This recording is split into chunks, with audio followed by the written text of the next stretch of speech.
Medical কলেজে doctors day রক্তদান, সে অনুষ্ঠানে গেছেন মন্ত্রী এবং সেখানে গিয়ে মন্ত্রী কার্যত ক্রিমিনালদের পাশে দাঁড়িয়েছে, প্রতিবাদীদের বিরুদ্ধে কথা বলেছেন, ক্রিমিনালদের পাশে দাঁড়িয়েছেন, প্রতিবাদীদের বিরুদ্ধে কথা বলেছেন।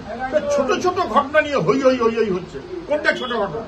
কসবা ছোট ঘটনা, তামান্না ছোট ঘটনা, অভয়া ছোট ঘটনা? আমি ওই মন্ত্রী মানুষ ভূঁইয়াকে মনে করিয়ে দিই, উনি খুনের আসামি ছিলেন তৃণমূলের দ্বারা, তৃণমূলের বিরুদ্ধে খুব বলে বেড়াতেন। তারপর উনি তৃণমূলে জয়েন করলেন, ওনার আসামিও খারিজ হয়ে গেল, সরকার পুলিশ কেস তুলে নিল। সবাই দালালি করতে পারে না, আর এই মানুষ ভূঁইয়া মার্কা হতে পারে না। মানুষ প্রতিবাদ করবে, প্রতিবাদ স্বাভাবিক। ছোট্ট ঘটনা বলে কার্যত মানুষের প্রতিবাদকে নস্যাৎ করার চেষ্টা করা হচ্ছে, আর অপরাধীদের পাশে দাঁড়ানো হচ্ছে। মেডিকেল কলেজের জুনিয়র ডাক্তার বা খড়গপুর শহরে অনিল দাস সবাই ছিল। অনিল পুরনো ছাত্র আন্দোলনের কর্মী, বামপন্থী আন্দোলনের কর্মী, সিপিআইএম এর কর্মী, এখনো নানান বামপন্থী সংগঠন, প্রতিবাদী মঞ্চ, মানুষের বিপদে পাশে দাঁড়ানো, সামাজিক কাজের মধ্যে যুক্ত। সবাই জানেন পরিবেশ রক্ষা থেকে শুরু করে আর বিপন্ন মানুষের পাশে দাঁড়ানো। সেই কারণেই ওদের চক্ষুশূল। সেই কারণেই বিজেপির নেত্রী ছিলেন কেউ একজন, দলবদল করে 2 বছর না 2.5 বছর আগে দলছুট তৃণমূল হয়েছেন। ফলে বিজেপিতে থাকলেও তিনি চোখ রাখাবেন, আবার শুধু জার্সিটা বদলে দিয়ে তৃণমূল হবেন, আবার চোখ রাখাবেন। বেধড়ক পিটিয়েছে যেভাবে, এর বিহিত হতে হবে।